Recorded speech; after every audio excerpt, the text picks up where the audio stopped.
位大家早 ，Good morning. Welcome to the second day of the conference. I know it's in the morning, and the first session of the second day or third day of the conference is a challenge. And I saw many people in the typing day. So thank you very much for coming here. And it's my honor and the pleasure to introduce the keynote speaker of this session, Mr. Li Feng Lei. Dr. Lei is now working as a director of the freshwater division of the WWF International. I think most of you must have known the work of WWF. He got his PhD from Nanjing Institute of Geography and Limnology in the year of 2000. And also graduated from Normal University in Shandong in China. He has been working in the area of water resources management, integrated river basin management, freshwater ecosystem conservation and management. And today, he will share his perspectives in restoring the river flows, WWF perspectives and practices. Let's welcome Dr. Lei.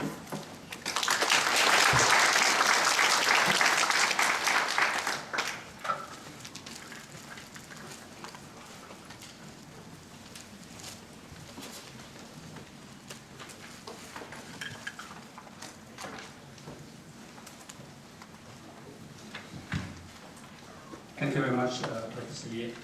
Good morning, everybody. It's a great pleasure to join this conference. Also, in fact, it's my first trip to Taiwan. I feel really privileged to be able to join this conference. I think yesterday we already heard quite a few presentations.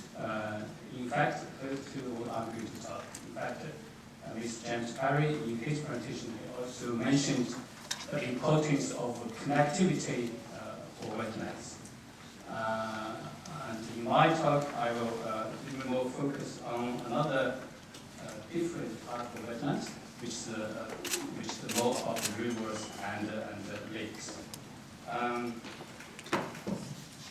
also, only by yesterday that I know that here in Taiwan we also got another type of salmon. Otherwise, I will use the Taiwanese salmon, on my in my presentation. And this one is, I think, for North Americans probably very familiar.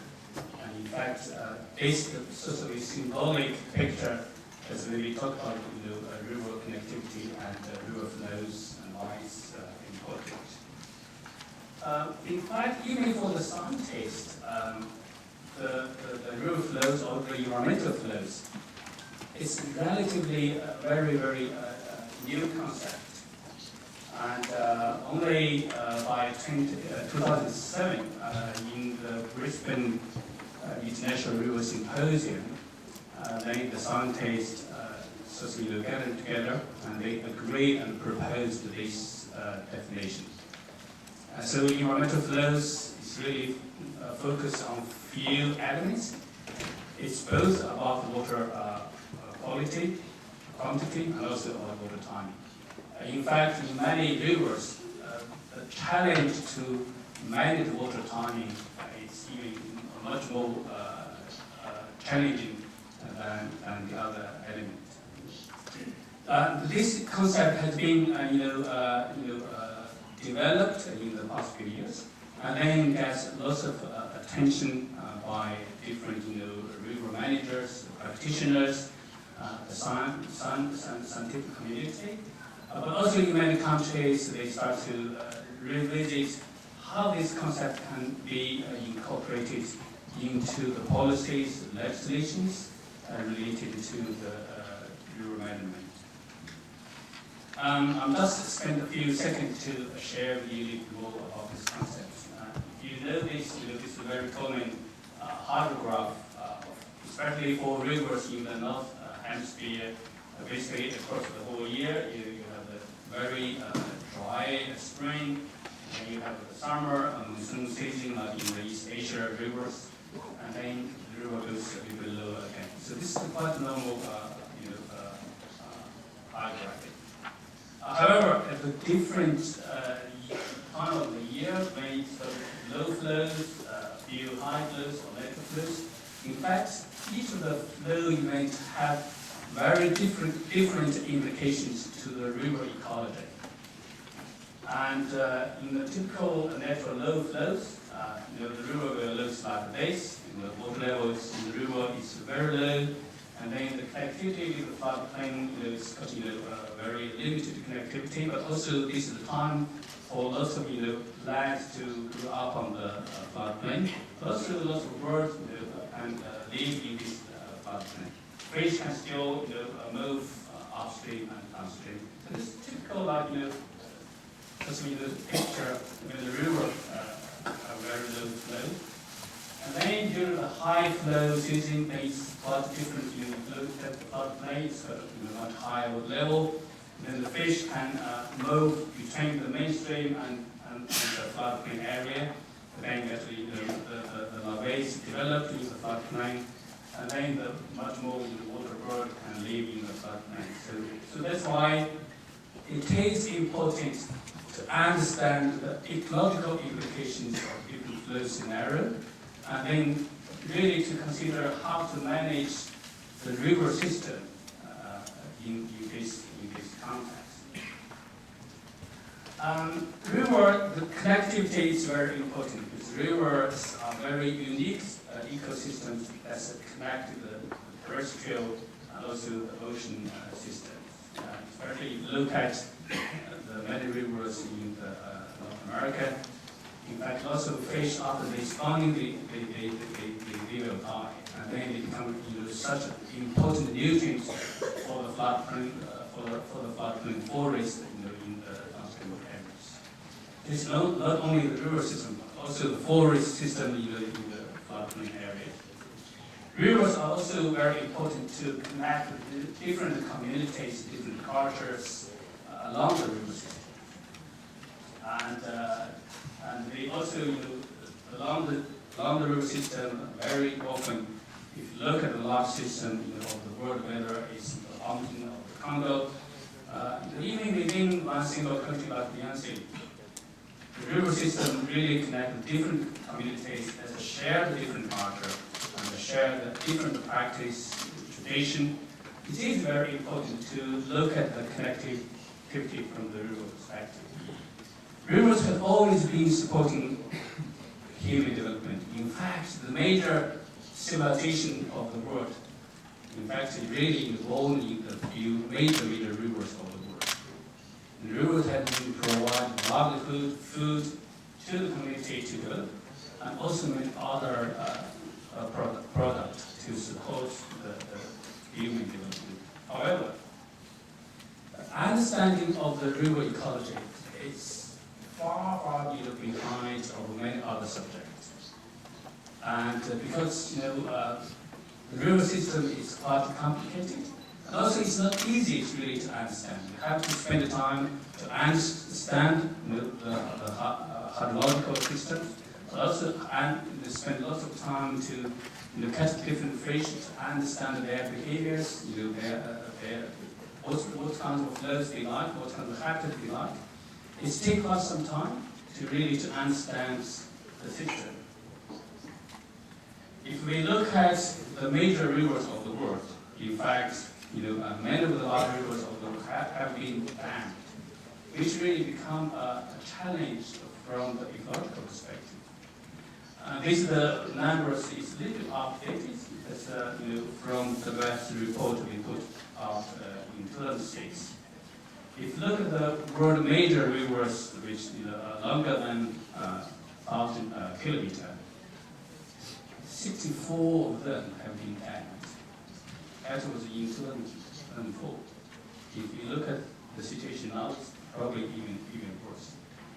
If you look at the rivers that directly drain to the ocean system, only 59 rivers haven't been dammed yet. We fully understand to build the dams, build the water infrastructure is needed in many places to supply water, to supply the power to the community. But from the ecological perspective, it is very challenging.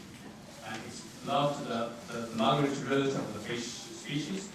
If you look at the future, there's going to be much more dams, either for storage or for hydropower or for multiple purpose, will be built in the future. And on this map, the red dots are the map. You can see that few hotspots on this map, in Asia, Himalaya region, and also the Mekong Sullivan River are the hotspots.